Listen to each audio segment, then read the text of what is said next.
Good afternoon, ladies and gentlemen. Finally, I'm here to announce that the Chief Justice has entered the campus. May I request you to please take your seats? Thank you for being so patient.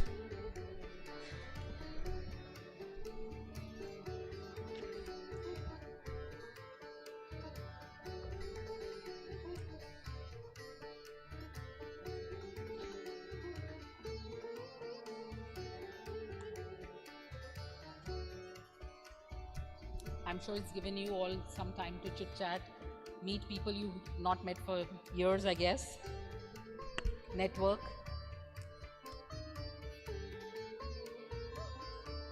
We're just waiting for the arrival.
We'll like to apologize from the foundation to having made to wait, but certain things are beyond our control, I guess.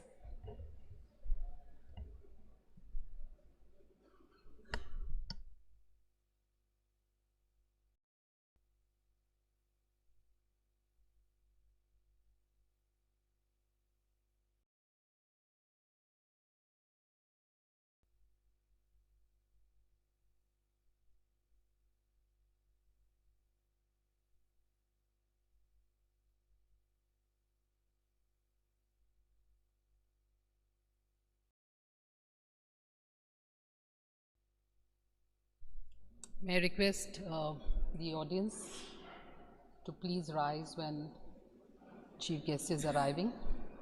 He's right at the door.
Honorable Chief Justice of India, Justice Surya Kant, distinguished guests, respected faculty members, and dear students, a very good afternoon to you.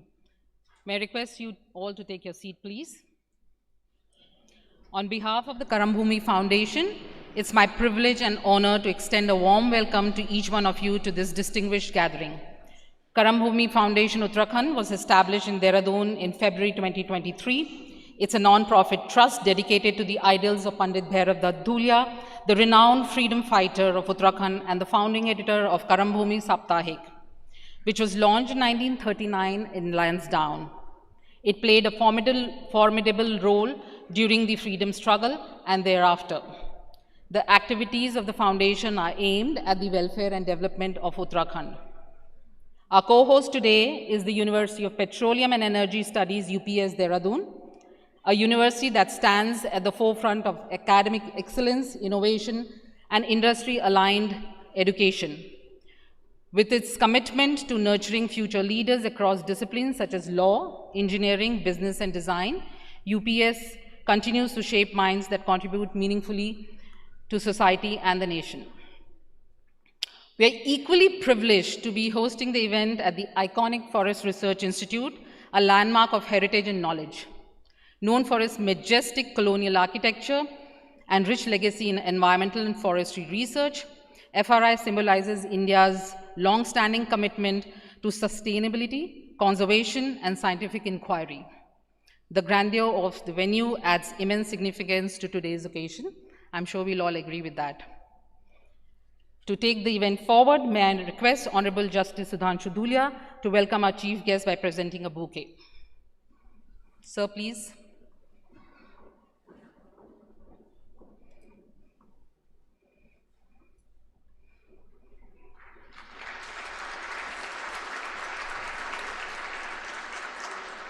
May I request Justice Dhulia, please be there. May I request you to please welcome Honorable Justice Satish Sharma, Judge, Supreme Court.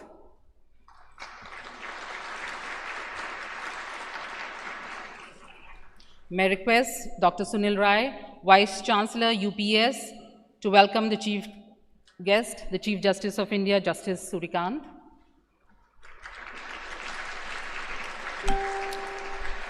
Thank you, sir. I'll request Mrs. Mishra, Director, FRI, to welcome the Honorable Chief Guest.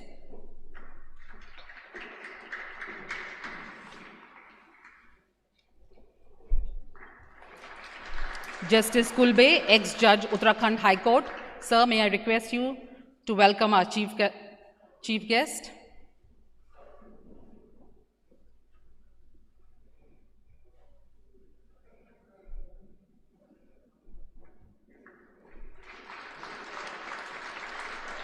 And lastly, Shri Vijay Dhasmana, President, Swami Ram Himalayan University, to welcome the Chief Justice of India.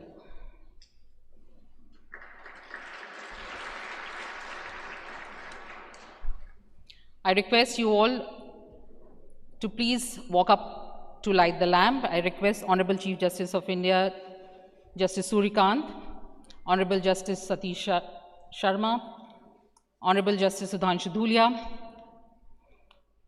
Vice Chancellor, UPES, and Mrs. Richa Mishra, Director, FRI. Ma'am, please.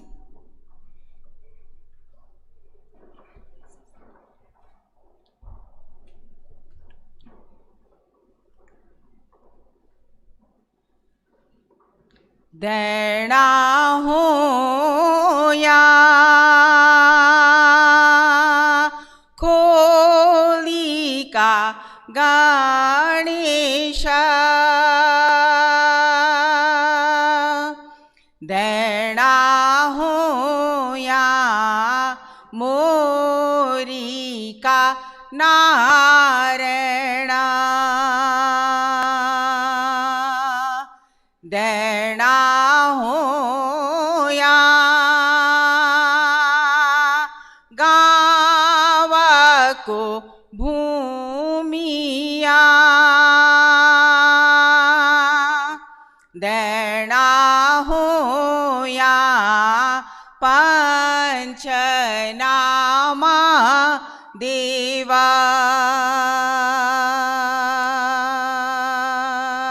जो जस देना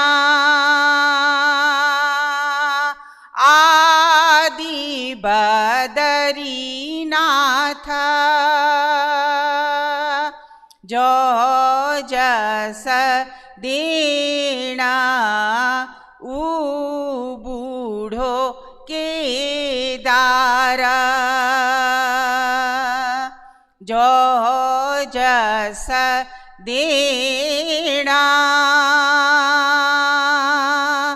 ऊंचो कैलाश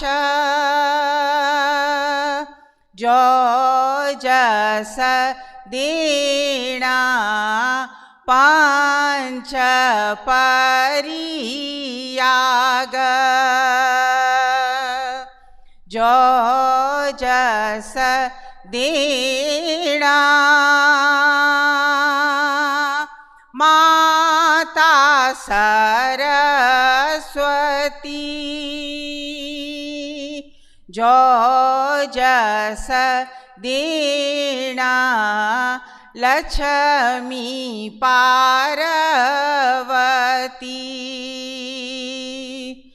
जो जस देना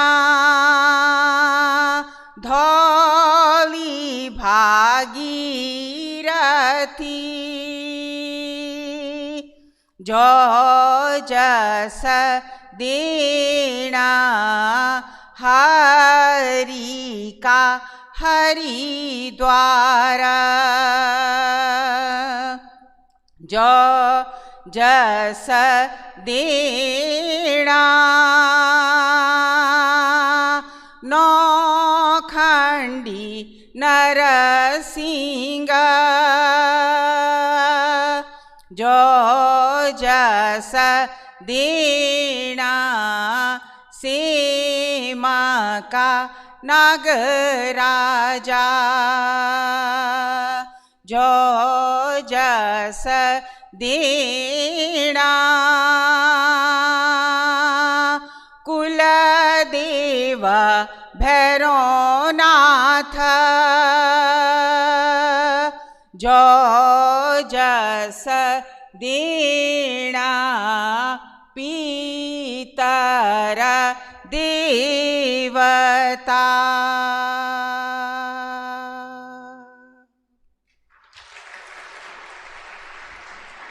Thank you so much, ma'am. That was Dr. Madhuri Bartwal, Padma Shri. Ma'am, we are blessed by your presence. Thank you, sir. Thank you, ma'am. I would now like to invite our guests to take their place at the dais, please. Honorable Chief Justice of India, Justice Surya Kant, sir. Honorable Justice Hon'ble Dhulia. Mrs. Sumitra Dhulia, Chairperson, Karam Bhumi Foundation. Honorable Justice Satish Sharma, sir. Judge, Supreme Court, and Dr. Sunil Rai, Vice Chancellor, UPES.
I'll now request Mrs. Sumitra Dhulia, Chairperson of Karam Bhumi Foundation, to present her inaugural address.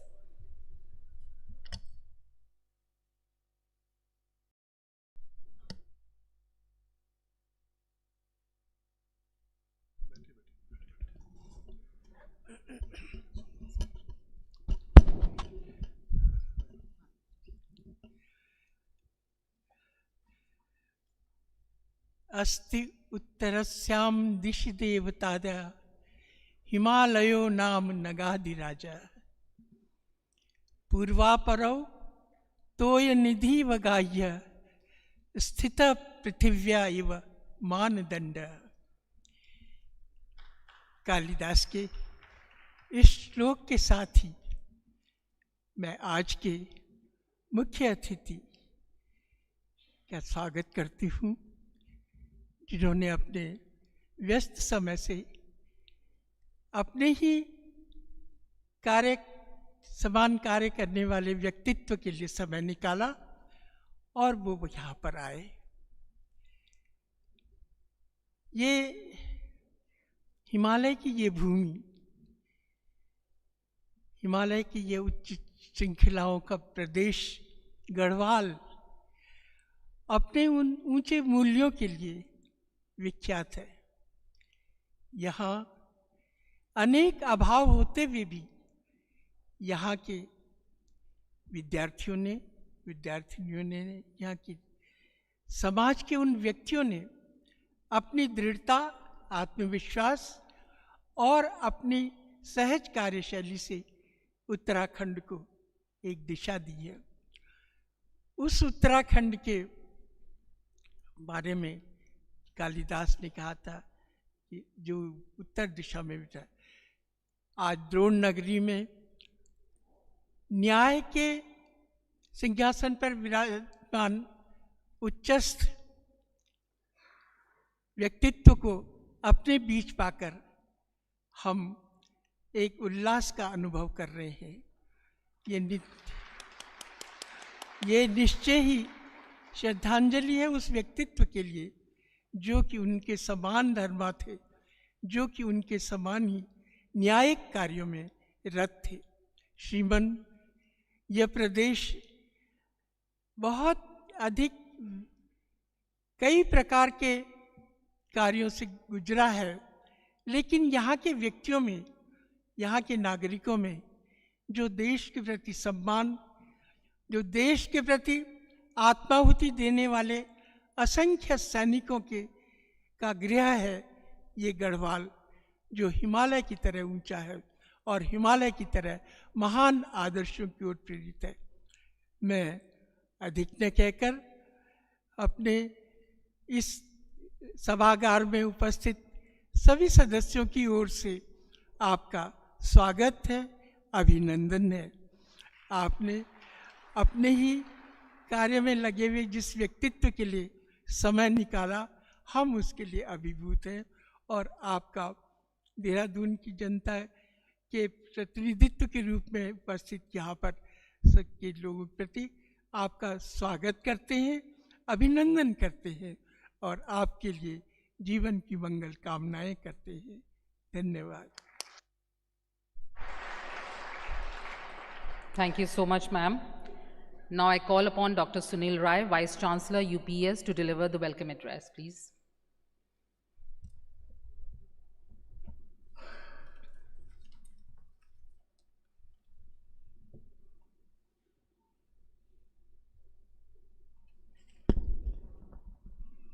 Vande Mataram. It's an honor and privilege to be the partner to Karma Bhumi in bringing together this Hon'ble Justice Keshav Chandra Dhulia ji's memorial address, the second edition of this, in this historic place, FRI. At the outset, I welcome the chairperson of the Karma Bhumi Foundation, Mataji, with pranam. I welcome the Honorable Chief Justice of India, Hon'ble Justice Surya Kant ji, the Honorable Judge Sharma sir, the Honorable Judge of the Supreme Court, Honorable Judge Sudhanshu Dhulia ji, the proud son of Keshav Dhulia ji, all the two other bright sons of Keshav ji. One, of course, had been my colleague in the Indian Navy, the Himanshu. Both of us served together in the Western Naval Command. Timanshu ji, who actually told us about the Keshav ji. All the dignitaries present in the room,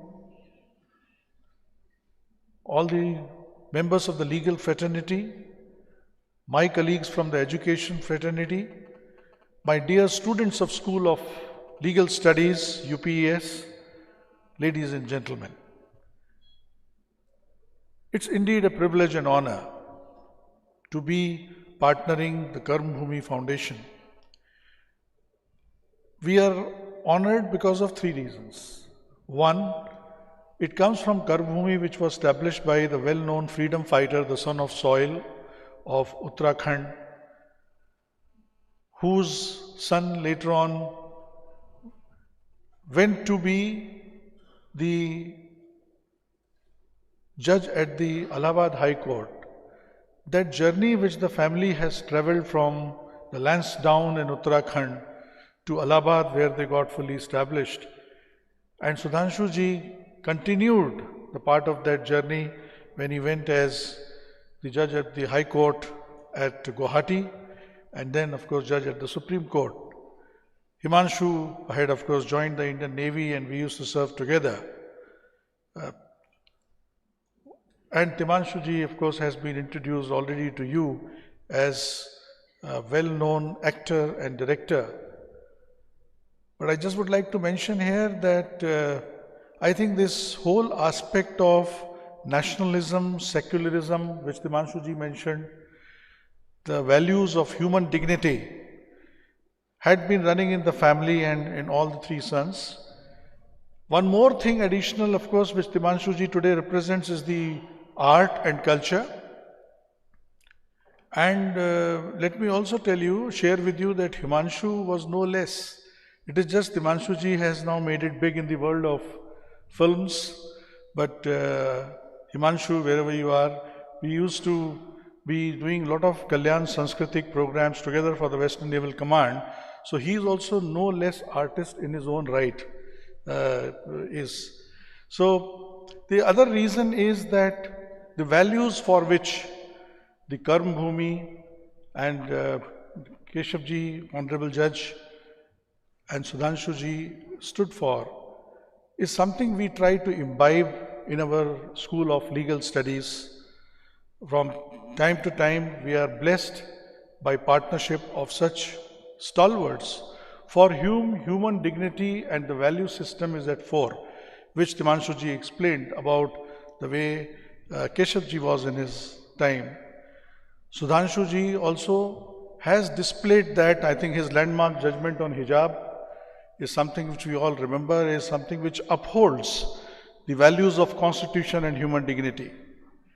And the third reason that we are very happy to join is that they are sponsoring us to do some great activity at the School of Legal Studies. There are two programs which are sponsored, directed and blessed by Karm Bhumi Foundation, which is a debate competition and an essay competition. Pleases me to report to Chief Justice Sir as well as to the audience here that the two winners, proud winners of the essay competition, one of them, Virendra Pratap Singh, has now earned the seat at Oxford.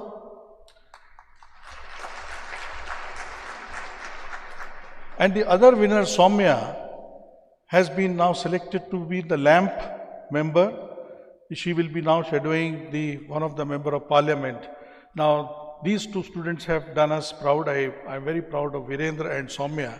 And it is this that is blessed by Karm Bhumi Foundation. Thank you very much, Madam, for guiding us, blessing us, and we honor this relationship. We are honored indeed, all of us today, that we are amongst the Honorable Chief Justice of India, Honorable Justice Surya Kant sir. From very humble beginnings from Haryana, Sir's journey has been a testimony to the efforts, to the value system of human life. Sir had been the judge at the High Court of Himachal Pradesh before taking over and blessing us all, first as the judge at the Supreme Court and now as the Chief Justice of India. Sir, you have always upheld the values of transparency in the judicial system as well as for ensuring that justice is available to all. These values we have upheld. We have of course read about you in your all avatars in the legal systems. We are honored, as well as the students sitting here who are going to take this legal profession are certainly motivated to follow your footsteps and of course start contributing to the field of law. Honorable Judge Sharma sir, we are delighted and honored indeed with your presence here, and of course I will expect that someday you bless us at our campus at UPES, and we will look forward to it. In my final essay of things, I would just share with you about the School of Law or the School of Legal Studies as we call it at UPES. UPES, as Madam mentioned, is one of the top universities in India. We are ranked 42nd in NIRF. We are in the first 500 in QS world. We are in first 200 in QS Asia. And all our schools are doing well. The Law, School of Business, School of Engineering also are in the top 50 in the country. The School of Legal Studies is even better. They are the 18th now in the country as far as NIRF rankings are concerned. This all happens mainly because of three reasons, as I understand as the Vice Chancellor, and also at the moment I am also the officiating Dean of the School of Legal Studies. The first one is the value system that we inculcate in our students. Our partnership with Karm Bhumi is proof of that fact. we run what is called School of Life or School for Life at UPES.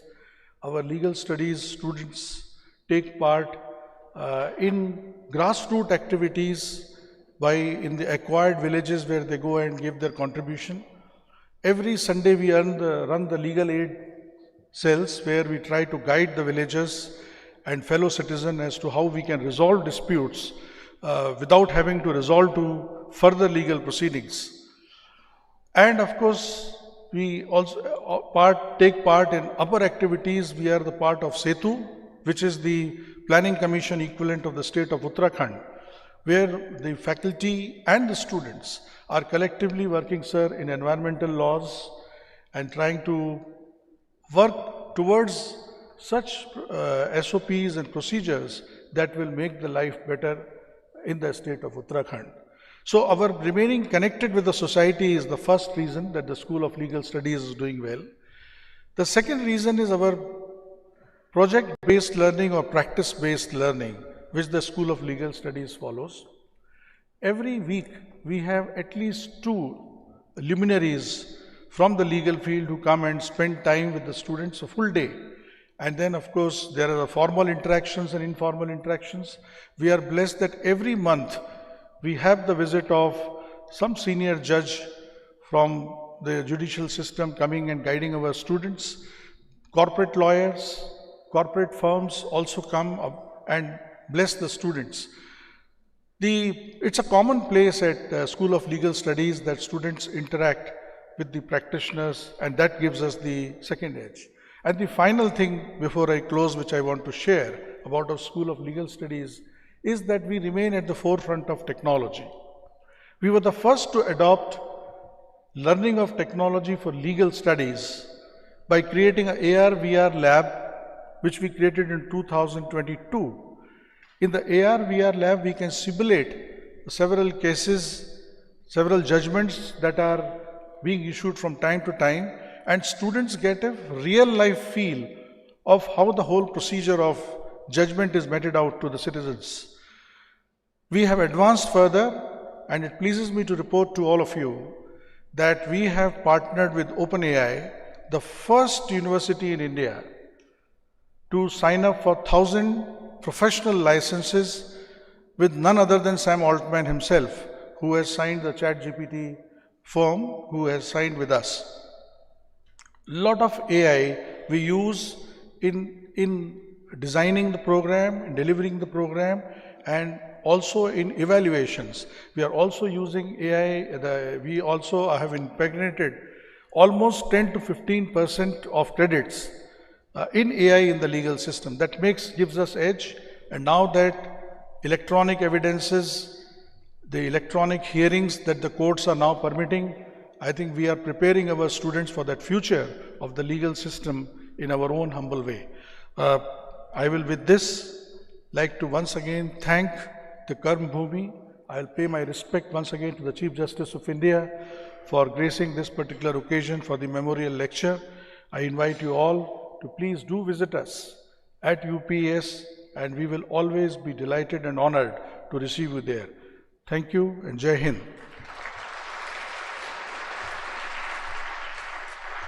Thank you so much, sir.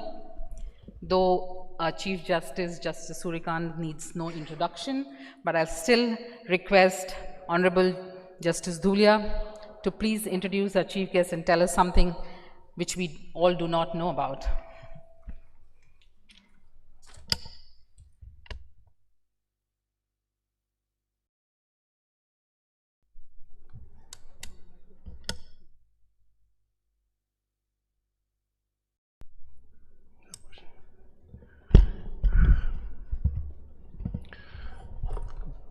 Welcome, Honorable Justice Surya Kant, who's the 53rd Chief Justice of India.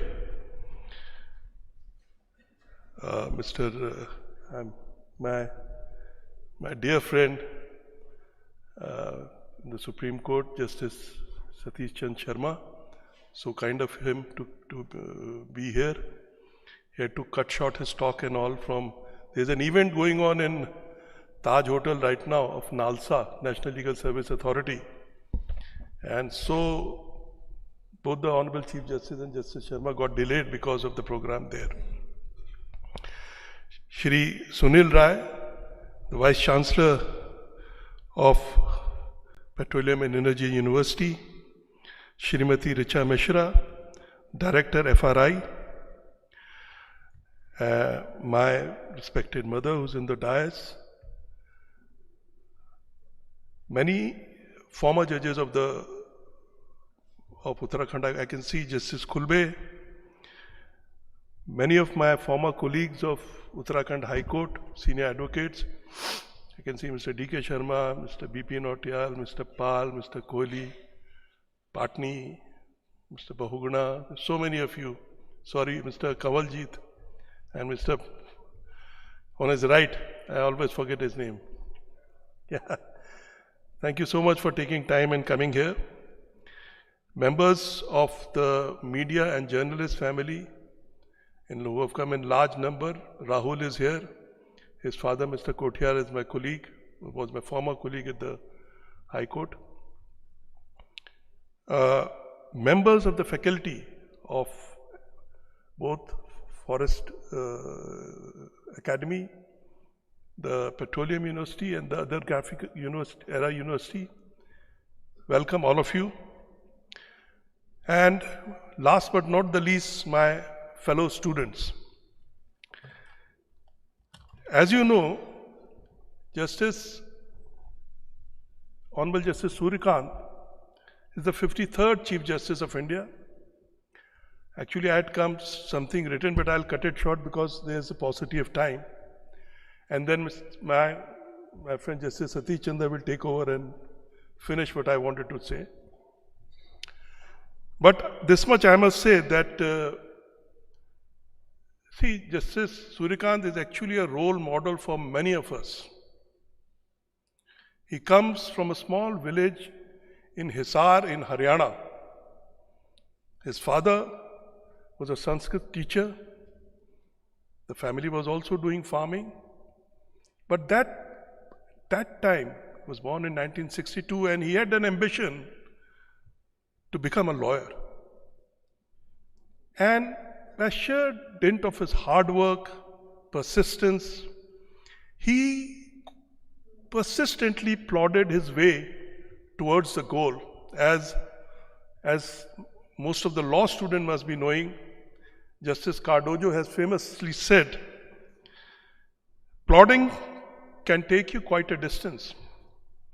There is a joy in that success, and a distinction can come from courage, fidelity, and industry. Justice Surya Kant is all that. And remember, he is the first member of his family who had taken up law as a profession. There was no other member of his family prior to him in the law. But then this was not all. He started his practice initially in the district courts and then went on to the practice before the High Court at Chandigarh. He was the youngest, and perhaps that record has not been broken. He became the youngest lawyer to have become an Advocate General of a state in Haryana when he was 38 years of age. And he continued to remain in that office for 3.5 years till he was elevated again at a very young age of 42 years. And after spending 14 years as a judge of Punjab and Haryana High Court, he was later elevated as a Chief Justice of Himachal Pradesh High Court, and then in 2019, he became a Judge of the Supreme Court of India. I know I had the good fortune of knowing Justice Surya Kant not only when we were colleagues in the Supreme Court, but I knew him much before that. We met so many times in different seminars, conferences relating to law of judges and lawyers, and particularly at the Bhopal Academy. And I could see a sharp mind, an erudite judge who would patiently listen to the problem and in the end come out with a solution which was most of the time acceptable to all. So I have seen that side of it. He has written a body of great judgments, remarkable judgment. I will not take up, I had a list of all that, but I am not taking out all those. But I must mention 2 or 3. One is the judgment of a constitution bench of which he was a part, which upheld the validity of Article 370 of the Constitution, repealment of Article 370. And then second was, which the Constitution bench, a judgment which Justice Surya Kant had authored, which upheld the validity of Section 6 capital A of Citizenship Act. And if you had quoted the passages out of passages from that judgment to tell you about the fraternity, what he wanted to say. And there are beautiful passages on fraternity in this judgment, which I beseech the law students to go through all those. I'm not mentioning the entire judgment, but I cannot stop but mention the recent, it's not a judgment, but the recent order which has come from the Supreme Court of India, from a bench which was headed by Justice Surya Kant, where he, for the first time, he made 30% reservation for women in bar councils of India, and all state bar councils.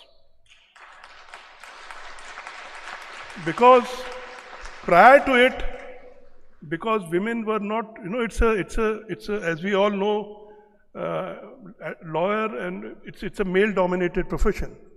And women take a long time to make a place for themselves.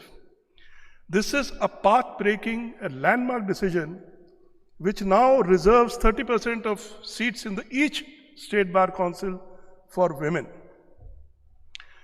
That is happening, and many of the elected members of the Uttarakhand Bar Council are here, and they are actually wondering how the co-option will happen, again of women candidates.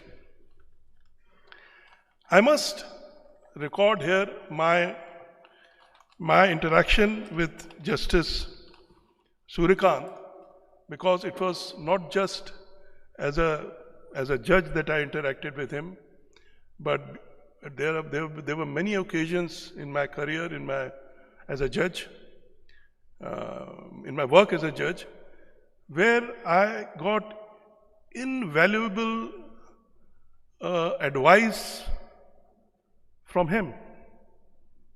And he stood like a rock with me at times when I needed it. And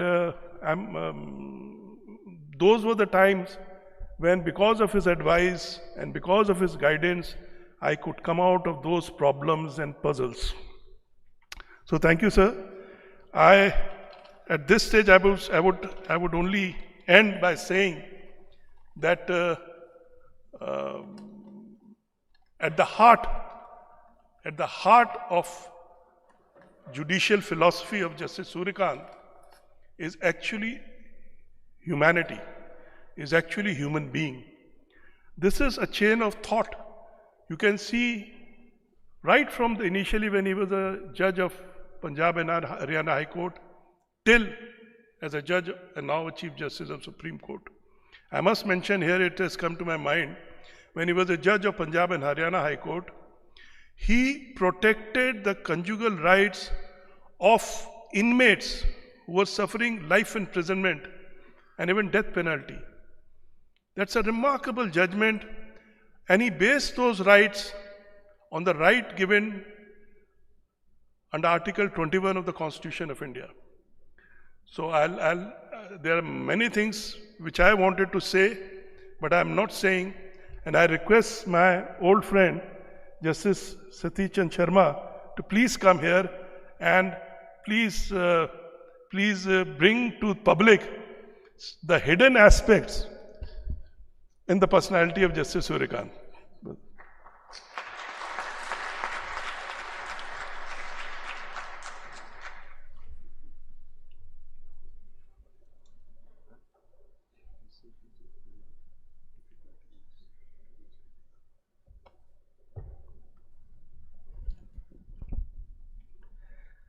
Honorable Shri Justice Surya Kant ji, Chief Justice of India, Mrs. Sumitra Dhulia ji,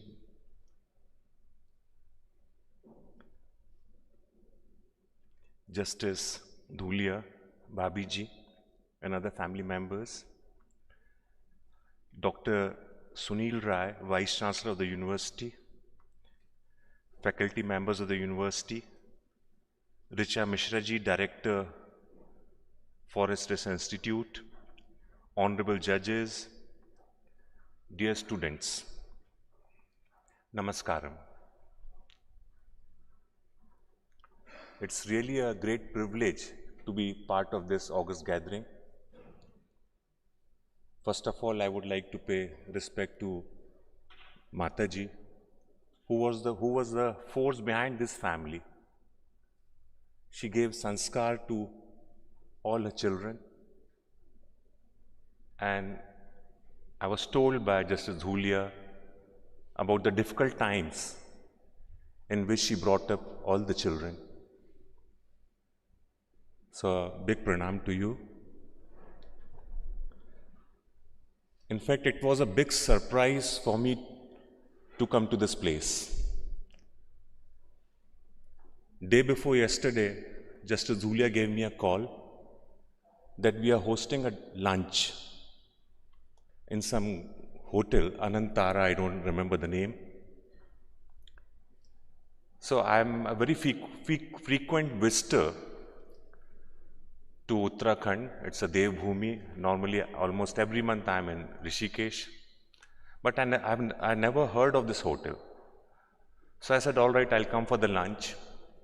And after the program, I thought we are proceeding for the lunch. So when the driver was coming inside this big building, I said, this hotel has got huge lawns. So the driver started staring at me.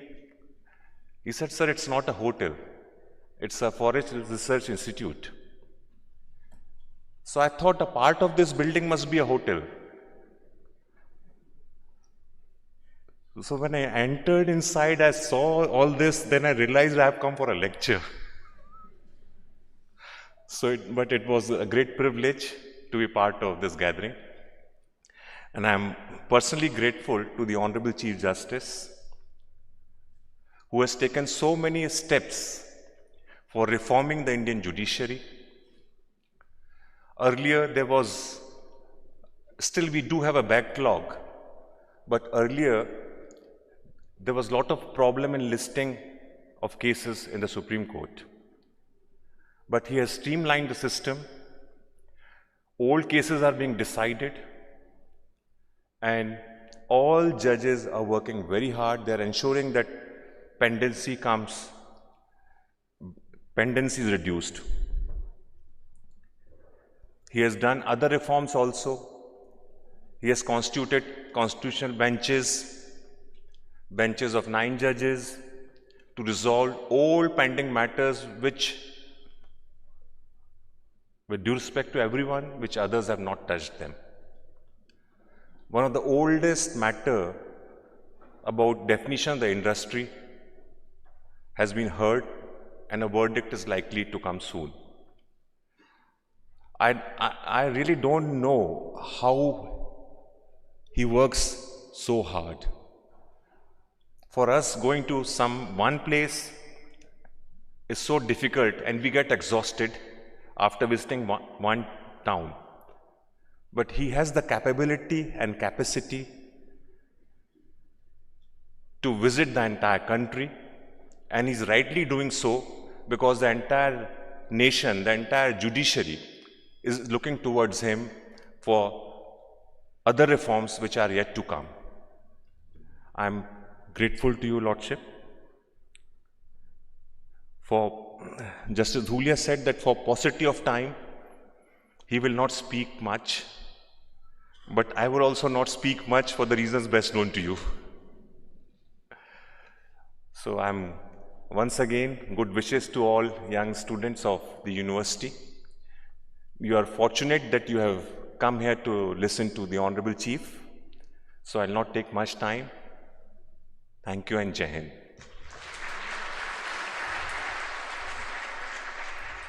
Thank you so much, sir.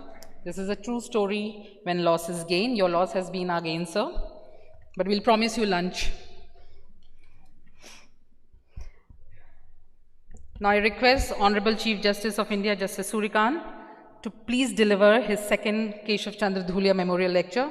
Sir, we are eager to hear your perspective on legal awareness and access to justice.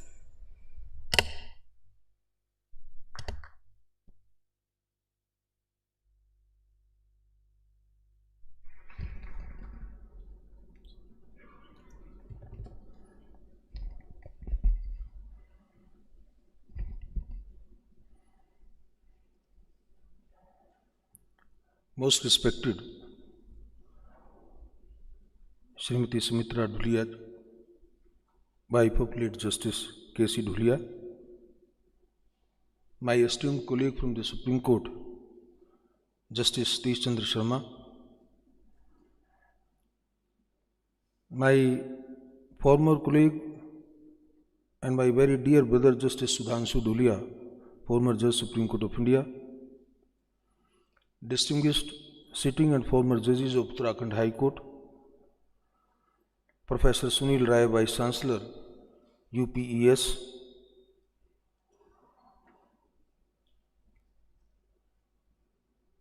Madam Richa Mishra ji, Director, Forest Research Institute, very eminent,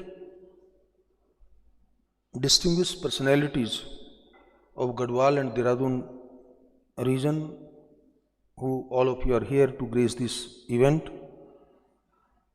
Shri Himanshu Dhulia and Shri Tigmanshu Dhulia, both sons of late Justice Keshav Dhulia, other family members of late Shri Justice Keshav Dhulia, members of the legal fraternity, distinguished guests,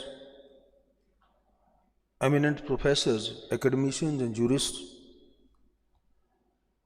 and most important for me, my dear law students. It is both a privilege and a deeply humbling experience to deliver the second Justice Keshav Chandra Dhulia Memorial Lecture in this historical auditorium of Forest Research Institute, Dehradun.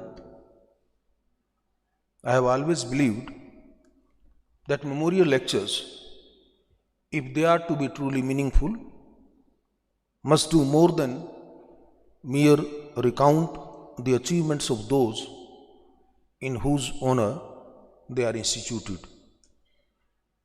They must seek, however imperfectly, to engage with the moral universe that shaped them, the values they lived by, and the quiet yet enduring influences they leave behind.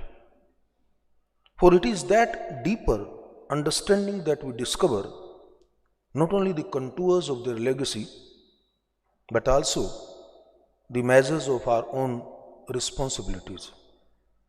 Today, as we gather to remember Justice Keshav Chandra Dhulia, we are confronted with a unique legacy, one that is at once incomplete in its judicial expression, yet profoundly complete in its human impact.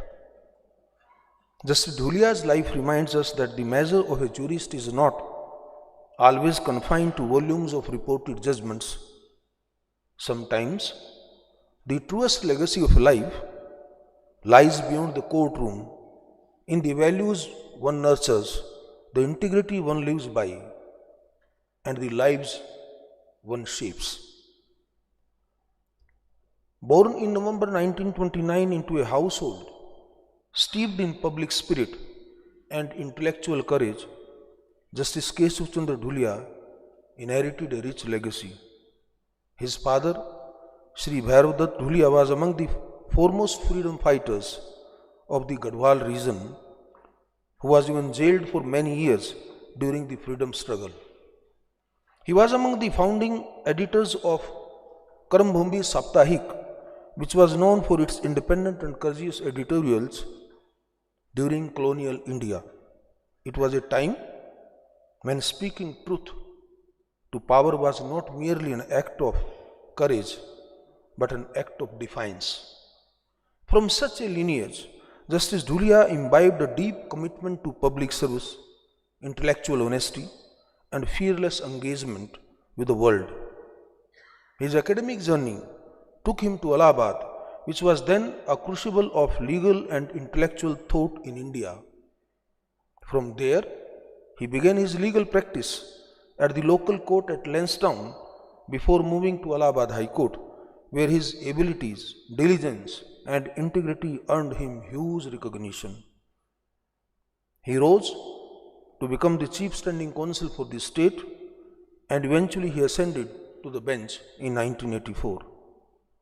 And yet, even with only a brief tenure of just 8 months on the bench, his judicial career bore unmistakable promise. In that short span, he was part of benches that delivered noteworthy judgments reflecting both clarity of thought and depth of conviction. He was also widely regarded for his diligence and efficiency, particularly in ensuring the early disposal of cases. We often measure judicial greatness by the longevity of service or the volume of jurisprudence. But perhaps there is another, quieter measure.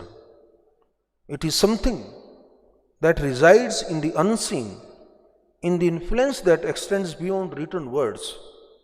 In that sense, the life of Justice Dhulia was not curtailed, it was continued in more than one ways. It is reflected in the extraordinary family he raised with his equally accomplished and inspiring wife, respected Mrs. Sumitra Dhulia, a distinguished professor of Sanskrit. In her continued commitment to public service, she serves as the chairperson of the Karambhumi Foundation, which has not only organized this memorial lecture, but also contributed meaningfully to initiatives aimed at the welfare and development of Uttarakhand. Together, they built not just a household, but a tradition of excellence. The three sons stand as living testaments to that legacy. My brother Justice Sudhanshu Dhulia adorned the highest court of the land. Mr. Himanshu Dhulia served the nation with distinction in the Indian Navy, and Mr. Tigmanshu Dhulia has carved out a unique space in Indian cinema as an actor and a director of remarkable depth. Each of them, in their own domain, has achieved distinction, but more importantly, each reflects a certain intellectual independence, a certain seriousness of purpose, a certain commitment to excellence that does not arise by accident. It arises from upbringing, it arises from the values lived, not merely taught. It is said that truth and true worth of life lies not in what it accumulates, but in what it inspires. Justice K.C. Dhulia's life inspired us to look beyond the visible markers of success and to recognize the deeper current of influence, of character, of integrity, and of strength. And therefore, we have a living legacy of character, discipline, and public service. It is from this deeply human and profoundly instructive legacy that we must now, ladies and gentlemen, turn to the theme that brings us together this afternoon: legal awareness and access to justice. In fact, when I discussed with Justice Sudhanshu Dhulia the theme on which I should share my views, eventually I realized that the amount of contribution sacrifices made by late Justice K.C. Dhulia, and that he was known to be a judge for the common masses, I deemed appropriate that I should speak on a subject which must be close to his heart also. And that's why I chose legal awareness and access to justice, the theme. I will try to share my views very briefly. When the Constitution of India was being debated, there was a clear and conscious recognition that the mere articulation of rights would not suffice. Among the voices that raised this concern with clarity was Ms. Hansa Mehta, one of the members of the Constituent Assembly. There were 15 women members. Nowadays, we respectfully address them as the mother of the Indian Constitution. She cautioned that rights, unless translated into the lived realities of citizens, risk remaining formal declarations present in text but absent in experience. That insight, though expressed in the formative years of our republic, continues to define the central tension of our constitutional journey: the distance between the law promises and what the citizen experiences. The Constitution does not conceive of justice as an abstraction. It envisions justice as a lived condition, something that must be experienced by every citizen, irrespective of social or economic standing. Article 39A gives institutional shape to this vision by mandating that the state shall ensure that the operation of the legal system promotes justice based on equal opportunity, and that free legal aid is provided so that no citizen is denied access to justice due to economic or other disabilities. This provision has been consistently interpreted by constitutional courts as imposing a positive obligation on the state to remove barriers, economic, procedural, and informational, that stand between the individual and the justice. This is not a matter of policy preference. It is a constitutional command. And yet, more than 7 decades after independence, the question that confronts us is not whether institutions exist, but whether they function in a manner that makes justice meaningfully accessible. India today has one of the largest judicial systems in the world, with over 25,000 judges, judicial officers across the district judiciary, high courts, and of course the Supreme Court, and a caseload that exceeds almost 5 crore pending across all levels. These numbers are not merely statistics. They reflect the scale of demand placed upon the justice delivery system and the urgency of making that system more responsive, efficient, and accessible. Ladies and gentlemen, I may just out of context clarify that sometimes there is a misnomer and a misconception that there are arrears of 5 crore. That is not true. A case which is filed today is Sunday, tomorrow Monday, if a case will be filed tomorrow, in the evening by 5 p.m., the National Data Grid System will add that case in total pendency. But do you think that a case which is filed on that very day will become an arrear? I think all of you will agree that there is a difference between pendency and arrears. Arrears are only those cases which are ripe for final disposal, and if at all on account of long pendency, if their turn does not come and the courts are compelled to give certain adjournments and those matters are eventually taken up as per their queue, that may be counted as arrears. And if applying this yardstick, which I have been strongly advocating after taking over as Chief Justice of India, I don't agree and I don't believe that the arrears are 5 crore. Only the arrears are only a substantial part thereof, but most of the cases are only pending cases where the common law procedure, the statutory procedure that Indian legal system commands are required to be followed, and if you follow those principles which are in conformity with principles of natural justice, those cases will take their reasonable time for disposal. But significant institutional efforts have been made to bridge the gap even between the cases which are pending or which have been termed as arrears. The National Legal Service Authority and the network of state legal service authorities have over the years expanded the reach of legal aid through legal aid clinics, paralegal volunteers, and targeted outreach programs. The Lok Adalat systems, which has disposed of crores of cases, has provided an alternative, less adversarial form for dispute resolution, particularly for economically weaker sections. More recently, last year when I was chairperson of the National Legal Service Authority, I gave a slogan, mediation for nation. And it was not a mere slogan. I am using the word consciously. Initially, I thought that let it be a kind of a statement that people will try to react and follow. But believe me, that ultimately mediation became one of the commitment in the Indian judicial system. At all levels it was followed, and today I can proudly say that the expression mediation has entered every house where there is a dispute worth resolution. Parallelly, the judiciary has undertaken an ambitious process of technological transformation. The e-court mission mode project, now its advanced phases, has led to the digitization of case records, introduction of e-filing, and the availability of virtual hearings.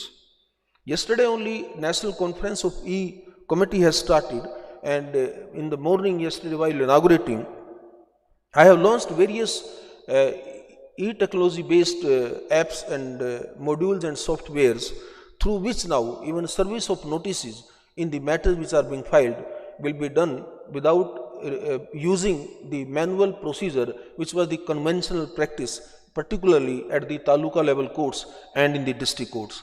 And we are quite confident that the apps and the software or the mechanism which we have introduced yesterday is going to help in a great way in expediting the procedural hearings. Today lakhs of cases are listed and heard through digital platforms, and judicial data is increasingly accessible through the National Judicial Data Grid, which provides real-time information on case pendency and disposal. These initiatives represent a significant shift towards transparency and efficiency.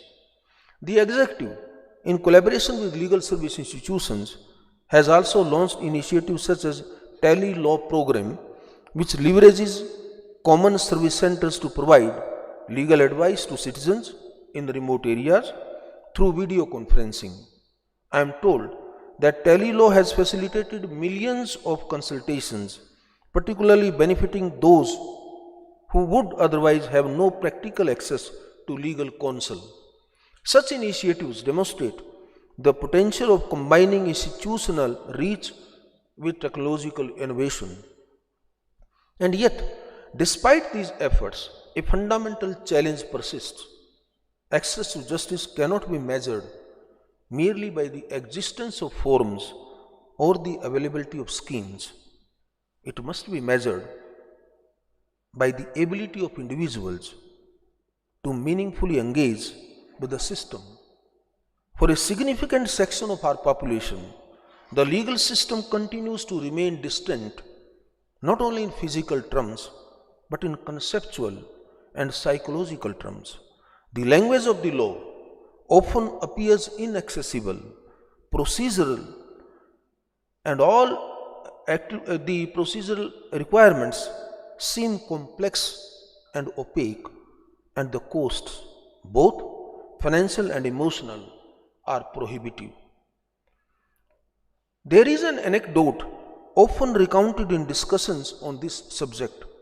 A villager, when asked why he had not approached the court for a grievance, might have responded, the court may be open for all, but it is not meant for people like me. That is the mindset created by the negativity in the system, that why a common man, a poor villager, a person marginalized, why do they feel that going to the court is not an easy task, or that it may not be meant for them, or that only a few elite group in the system can have and can afford the judicial system. That statement captures a fundamental truth. Access is not merely about entry, it is about inclusion. It is about whether the citizen feels that the system is designed for them, whether they can navigate it without fear, and whether they can understand its processes without dependence. Justice, therefore, must not only exist, it must be approachable. It must inspire confidence. It must be intelligible to those it seeks to serve. The challenge before us is not merely to expand institutions, but to humanize them, to ensure that the constitutional promise of justice moves from the realm of text into that of lived experience. So, what are the initiatives that need to be taken? I believe that legal awareness is the first pillar of access. If access to justice is the destination, legal awareness is not merely the path, it is the very condition that makes the journey possible. A right that is unknown in substance is a right denied. A remedy that is not understood in fact is no remedy at all. Legal awareness must therefore be recognized not as an adjunct to the justice system, but as its first and most indispensable pillar. In this context, the insights of Mrs. Renuka Ray during the Constituent Assembly debates acquire enduring significance. Another woman member of the Constituent Assembly. She cautioned that even the most progressive legal reforms would remain inert unless accompanied by a corresponding transformation in social consciousness. Law does not operate in abstraction. It draws its vitality from the awareness, acceptance, and assertion of those whom it seeks to serve.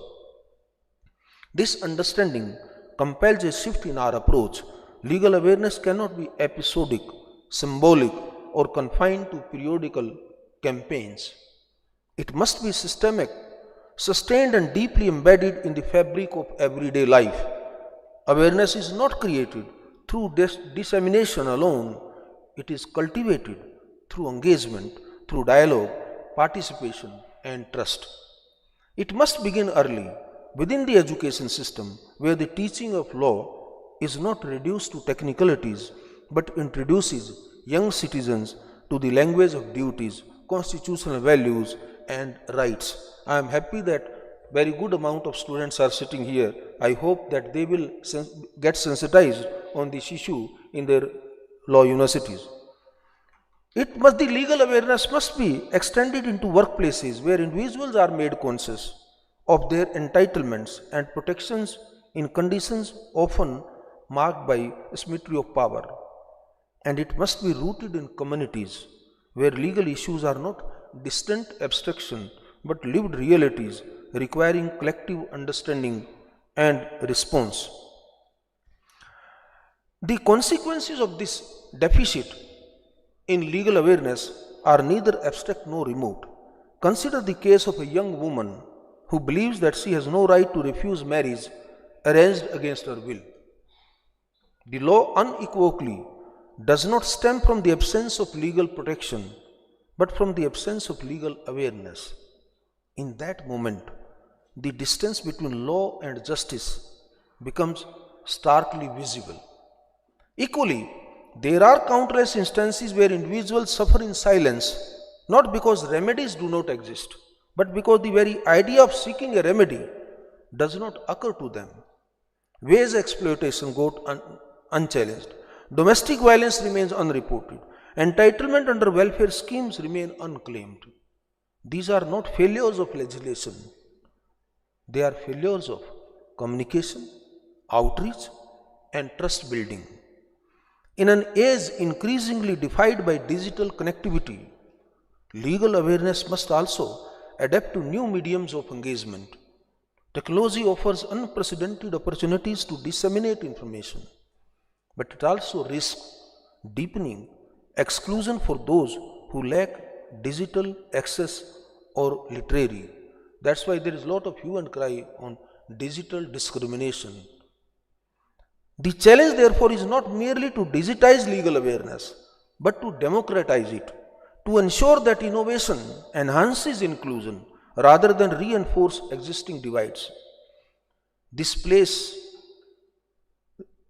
responsibility places a corresponding obligation on institutions, legal service authorities, civil society, education institutions, and of course the bar must work in connect to transform awareness from a passive flow of information into an active process of empowerment.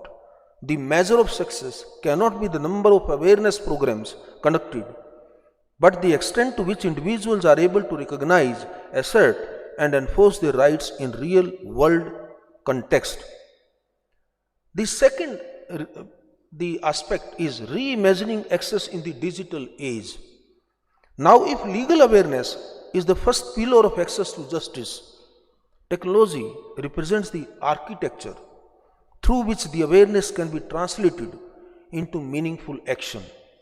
Awareness illuminates rights, but it is access that enables their enforcement. The digital age offers us an unprecedented opportunity to bring those two dimensions into alignment, to ensure that knowledge of rights is matched by the ability to act upon them. We are living in an era defined by technological transformation. The digital revolution has fundamentally altered the way we communicate, transact, and engage with institutions. In India, this transformation has been particularly striking.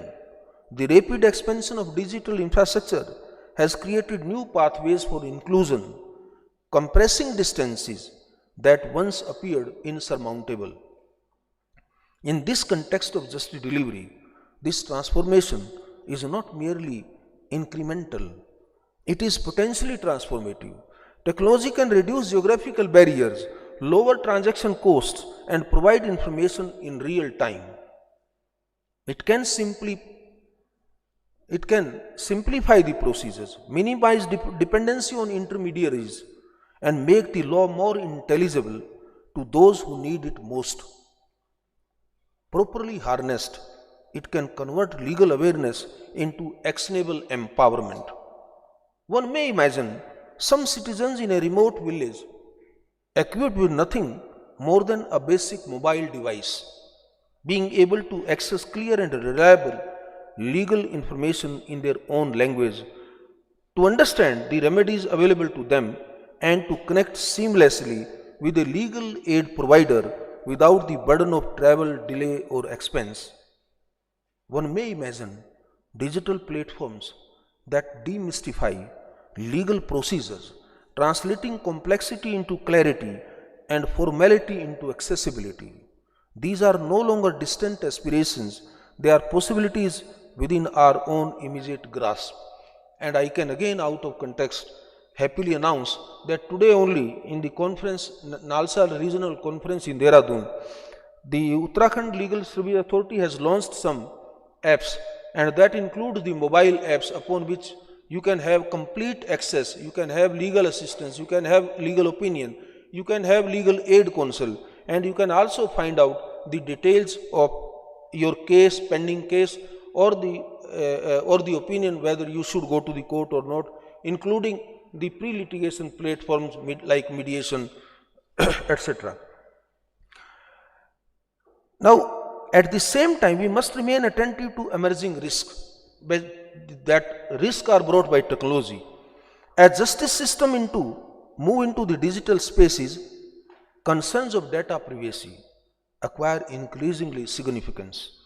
Access to justice cannot be at the cost of fairness, autonomy, or accountability. The design of digital legal systems must therefore be guided not only by efficiency but by constitutional values. Ultimately, even in an age of rapid technological advancement, we must remember that justice is not a purely transactional outcome. It is a deeply human experience. It is shaped by dignity, empathy, and the assurance that one has been heard. Technology can facilitate access, but it cannot substitute the human core of justice.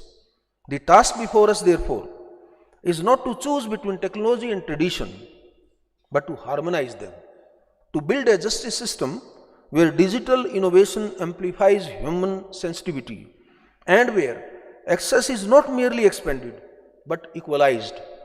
Only then can the promise of legal awareness, which begins as knowledge, culminate in justice that is truly experienced. The third thing I feel is towards an ecosystem of justice. If legal awareness is the foundation, and technology is the enabler, then what ultimately sustains access to justice is an ecosystem, one that is collaborative, responsive, and anchored in shared constitutional purpose. Access to justice cannot be realized through isolated interventions or fragmented initiatives. It requires a coordinated and sustained effort across institutions, each discharging its role with a sense of collective responsibility. First, the judiciary. The judiciary, as the sentinel of constitutional rights, must continue to innovate not only in adjudication but in the design of processes that are accessible, intelligible, and humane. Procedural reforms, the use of technology, and a continued emphasis on legal services must converge to ensure that justice is not delayed, diluted, or denied at the threshold. The executive, role of the executive, for its part, bears the responsibility of creating the enabling conditions within which access can be meaningfully realized. This includes investment in digital and physical infrastructure, strengthening legal aid institutions, and ensuring that policies are designed with an acute sensitivity to ground realities. Access to justice is not merely a judicial concern, it is a governance imperative. The third player, stakeholder, is the Bar Association, the members of the Bar. The Bar occupies a position of unique significance in the ecosystem. It is often the first point of contact between the citizen and the justice system. The commitment of the legal profession to ethical practice, pro bono service, and client sensitivity is therefore indispensable. The law at its most effective is not merely argued, it is guided, explained, and made accessible through those who practice it.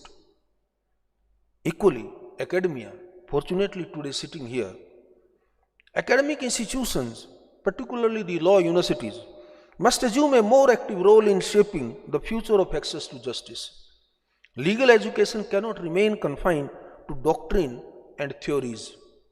It must cultivate a sense of social responsibility, encouraging students to engage with legal aid, community outreach, and the lived realities of those who remain outside the formal structures of justice. In doing so, it ensures that the next generation of lawyers is not only professionally competent but socially conscious. The other stakeholder is civil society organizations and community-based networks involved and those who complete this ecosystem. They operate at the interface between institutions and individuals, often reaching those who are otherwise invisible to formal systems. Their work in building awareness, facilitating access, and fostering trust is indispensable. In many ways, they give tangible form to the idea that justice must travel to the citizen rather than waiting for the citizen to find out it. What emerges, therefore, is not merely a framework of justice, but a philosophy that places the citizen at its center, one that is not confined to institutional response, but is animated by facilitation and access. It is an approach where awareness becomes the first step towards empowerment, accessing the means of participation and asserting the pathway to meaningful enforcement. In many ways, this vision, ladies and gentlemen, resonates with the life and work of Justice Keshav Chandra Dhulia, whose own judicial approach reflected a deep and abiding commitment to making justice real, accessible, and responsive to those it seeks to serve. As we reflect on the life and legacy of Justice Keshav Chandra Dhulia, we are reminded that the true measure of a life lies in its duration, does not lie in its duration, but in the depth of its contribution. Some lives and some lives leave behind memories, others leave behind direction. His belongs firmly to the later. His journey stands as a silent but enduring testament to the power of integrity in public life. It reminds us that institutions are ultimately shaped by the individuals who inhabited them, and that values, one lived with conviction, acquire a permanence that outlasts time. In an age often defined by speed and change, such examples anchor us to what must remain constant. But remembrance by itself is not enough. The most meaningful tribute we can offer is not in words, but in the choices we make and the systems we build. This memorial lecture, therefore, is not merely an act of reflection, it is a call to action. It calls upon us to reimagine access to justice, not as an abstract ideal, but as a lived and measurable reality. It calls upon us to ensure that the law is not distant, but within reach, not complex, but comprehensible, not intimidating, but enabling. It calls upon us to build a system in which legal awareness empowers, technology includes, and institutions respond with sensitivity and purpose. If we can move, even incrementally, towards a framework where every citizen aware of their rights, confident in asserting them, and assured of a fair, timely, and humane response, we would not only be fulfilling a constitutional mandate, we would be strengthening the very foundation of our democracy. And in doing so, we would carry forward a legacy in the truest sense, not by preserving it in memory alone, but by giving it contemporary meaning. For the enduring tribute to a life of public service lies in ensuring that its values continue to find expression in the lived experience of those whom the law is meant to serve. Thank you very much, ladies and gentlemen, for your patience hearing. Thank you very much for giving this opportunity to me to be here with you and share my views. Thank you very much.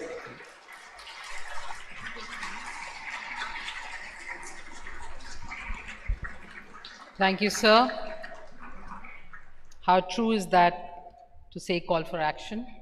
Your address has not only enlightened us, but also given us a deeper perspective on justice and especially access to justice. Your insight will continue to guide and motivate us and move forward both individually and collectively as a society. Thank you so much, sir. May I now request Hon'ble Justice Sudhanshu Dhulia to present a memento to our Chief Guest, Chief Justice of India, Justice Surya Kant. It's a token of our affection, sir. The memento presented is an idol of Golu Devta, known as God of Justice, an incarnation of Lord Shiva, and is a highly revered deity in the hills of Uttarakhand.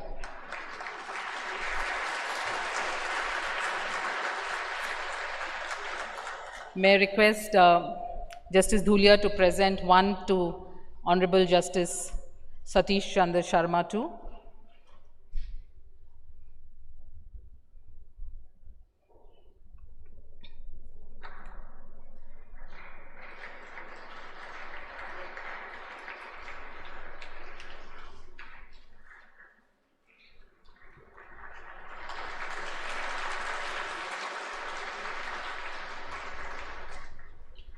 Thank you, sir. May I request Mrs. Sumitra Dhulia, Chairperson Karambhumi Foundation, to present a memento on behalf of the Karambhumi Foundation to our Chief Guest, Chief Justice of India, Justice Surya Kant. It's a pen ink drawing of Mahasu Devta temple etched on a wood, which was originally sketched by Sri Ratin Mitra, India's leading visual essayist from Kolkata. He is also known for the longest mural in India and has a deep connection with Dehradun, as he was head of the arts at the prestigious Doon School for over 2 decades. May I now request Mr. Tigmanshu Dhulia to present a shawl again woven by the women of Almora. It's a special gift for you, sir, from the hills.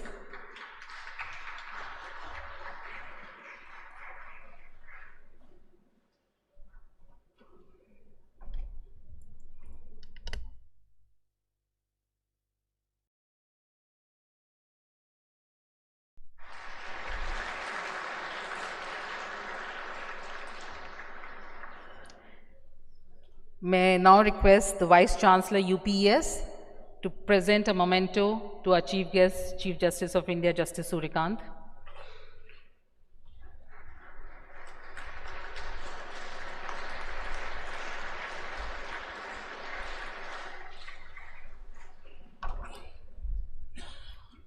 May I now request our Actor Director, Mr. Hon'ble Dhulia, to please take up the stage to present the vote of thanks.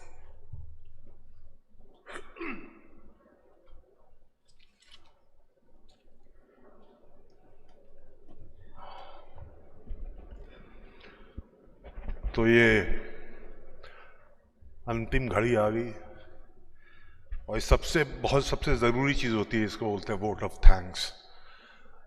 इसमें औपचारिकता के अलावा और कुछ नहीं होता।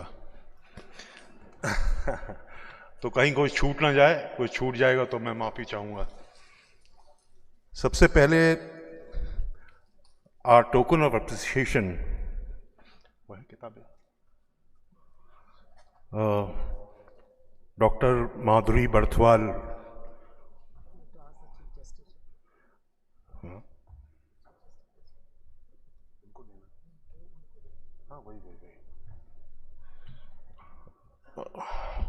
Hon'ble Chief Justice साहब, sir आपको,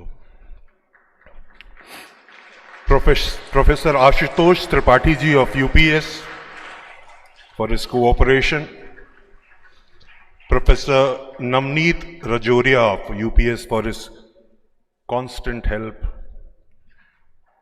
Shri Anurag Nautiyal for designing work.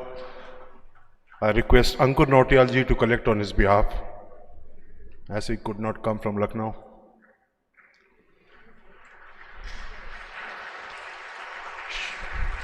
Shailendra Sharma ji for being a pillar of strength. Shailendra Sharma ji. And finally, the master of ceremony, the madam of ceremony, Wing Commander Anupama Joshi, my sister.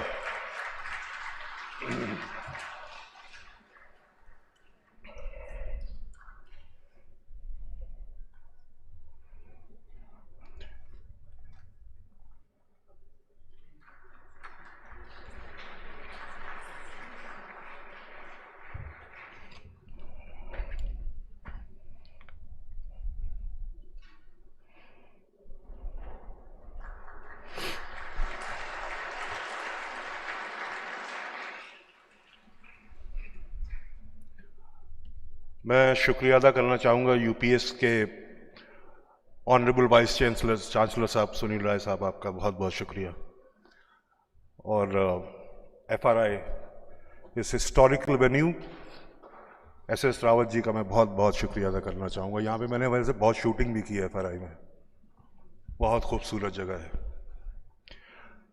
And I thank all the students and faculty members of this for their enthusiasm and for attending the lecture in such large numbers. Thank you all, boys and girls. मुझे आपको काफ़ी ज्ञानवर्धक बातें सुनने में आई। I am sure आपको बहुत आसानी होगी अपने लॉ की पढ़ाई में। मैं आशुतोष ठानी जी का शुक्रिया अदा करूंगा फॉर लाइव रिकॉर्डिंग उन्होंने की इस इवेंट की। और ये प्रोग्राम डिस्ट्रिक्ट जज देहरादून के कौशिवा साहब के बिना हो नहीं सकता था। मेरा सिंसियर थैंक्स आपको sir. And I thank all the honourable जजेस, the chief justice of Uttarakhand for gracing the occasion. Thank you very, very much. I thank all the lawyers of Uttarakhand and for the presence this evening, this afternoon, sir. My sincere thanks to all the eminent citizens of Dehradun who are here and family and friends of Uttarakhand Foundation. And my most sincere thanks and gratitude to the Hon'ble Justice Surya Kant ji for his enlightening lecture. Sir, we shall be ever grateful to you, sir. और मैं माफ़ी चाहूँगा अगर मैंने किसी का नाम छोड़ दिया हो, तो बाहर आके आप मुझसे अपनी नाराज़गी व्यक्त कर सकते हैं. बहुत बहुत शुक्रिया. Thank you. Thank you, Timanshu. It's time for the group photographs. So without wasting time, I'll request the guests to stay on the stage, please. And may I request the judges and the lawyers of Uttarakhand to please walk up on the stage for a group photograph. Post that, I'll request the friends and families of Karam Bhumi Foundation to be ready. You can start moving on your seats.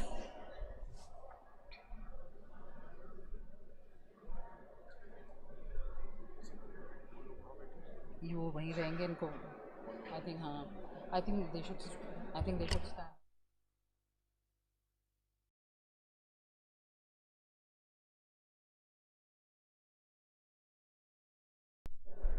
All the honorable judges of Uttarakhand and members of the law fraternity of Uttarakhand, thank you so much. We can see you've been here in a large number. May I request you to please form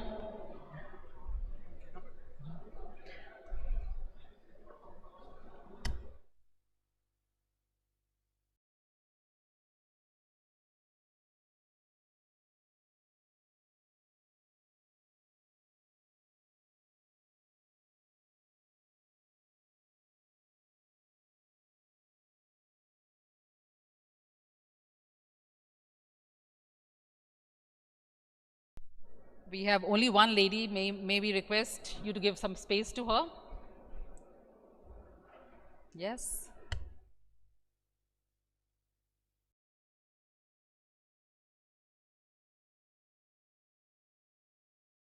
If people are not fitting in the frame, we can do it in 2 sessions.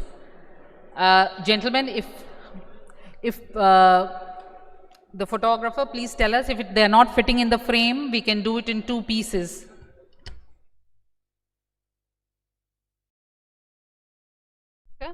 Yeah, so could you just tell some people to move on the side and take a picture, and then they can step forward. I'll request the photographer to take the lead on this, please.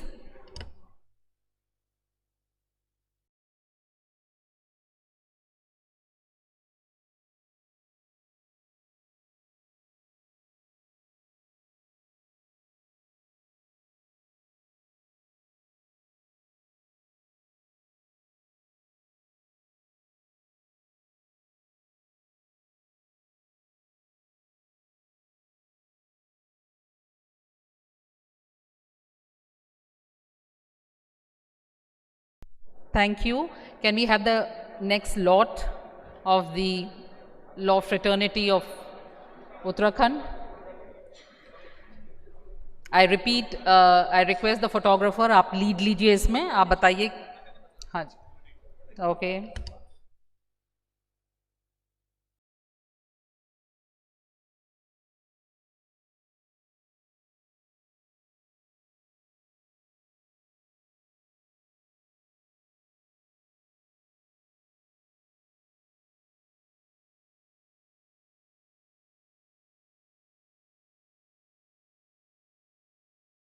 Thank you, gentlemen.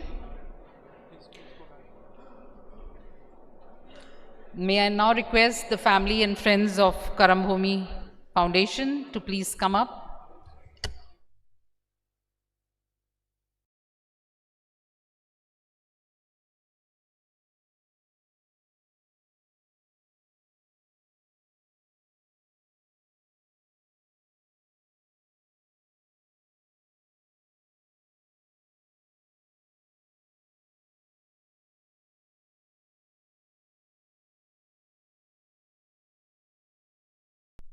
The friends and the family of Karam Bhumi Foundation, please walk up. Lokesh ji, Ashish, please come.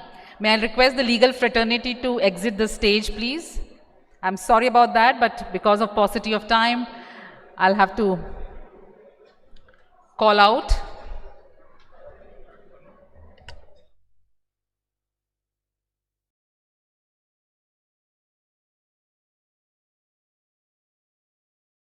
May I request the law fraternity to please exit the stage. I'm sorry about that, but can you give the space for the family and the friends of Karambhumi Foundation to...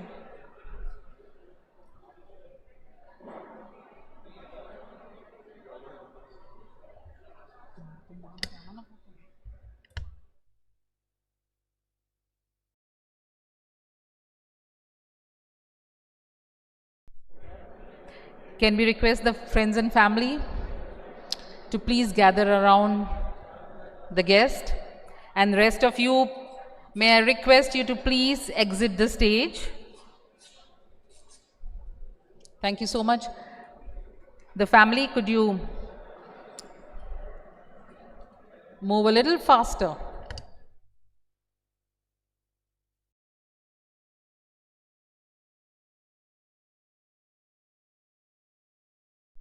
May I request all the students available here to start walking up towards the stage. All the students, whichever university that you are from.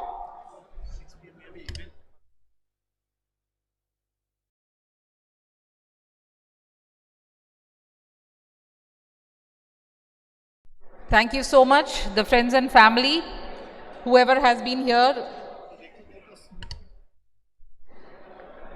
Thank you, the friends and family of Karambhumi.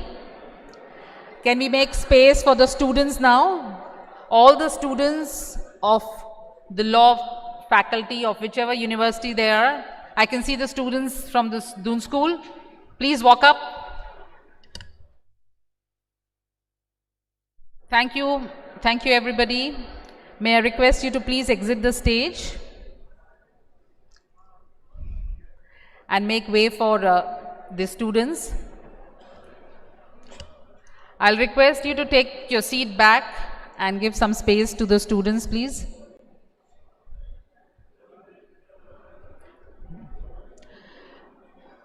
Students, could you start walking up on the stage, please? Students, may I request you to start walking up on the stage? We have a paucity of time. And the family, my dear family, could you exit the stage?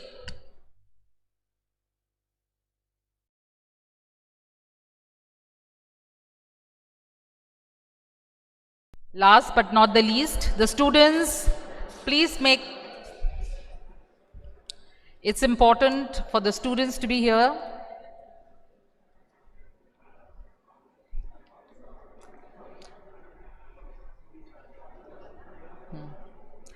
And once the photo is clicked, students, I request you to stay back on the podium till the time Chief Justice exits the hall. And rest of the people standing outside, may I request you to please sit on your seats and not crowd around the alley. Students, please come up on the stage.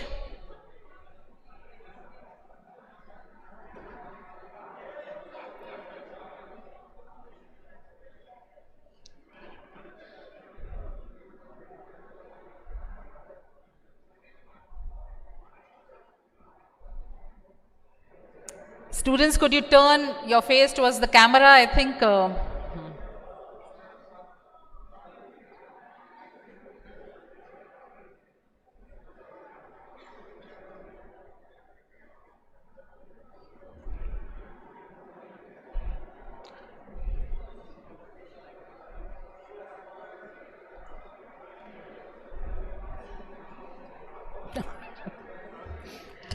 You guys are looking a little distinct. Make way for yourself, boys.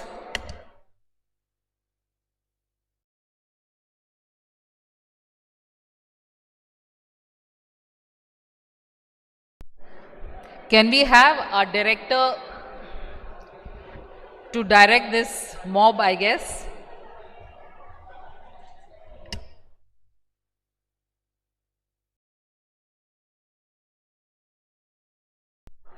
Is Mr. BP Nautiyal here? Your wife is waiting for you at the gate. Mr. BP Nautiyal.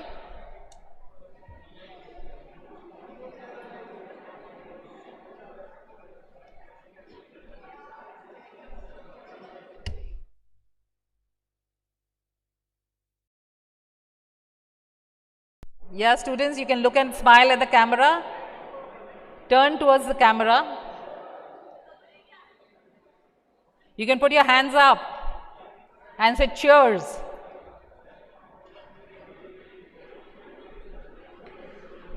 Thank you so much. Thank you all for your patience.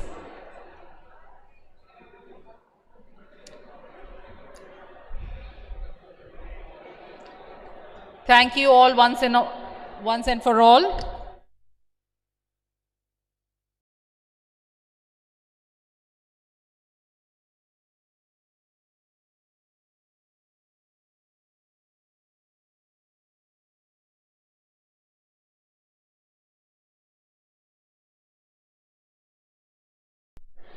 Ladies and gentlemen, thank you so much for being such a patient audience. I know everybody would like to spend much more time, but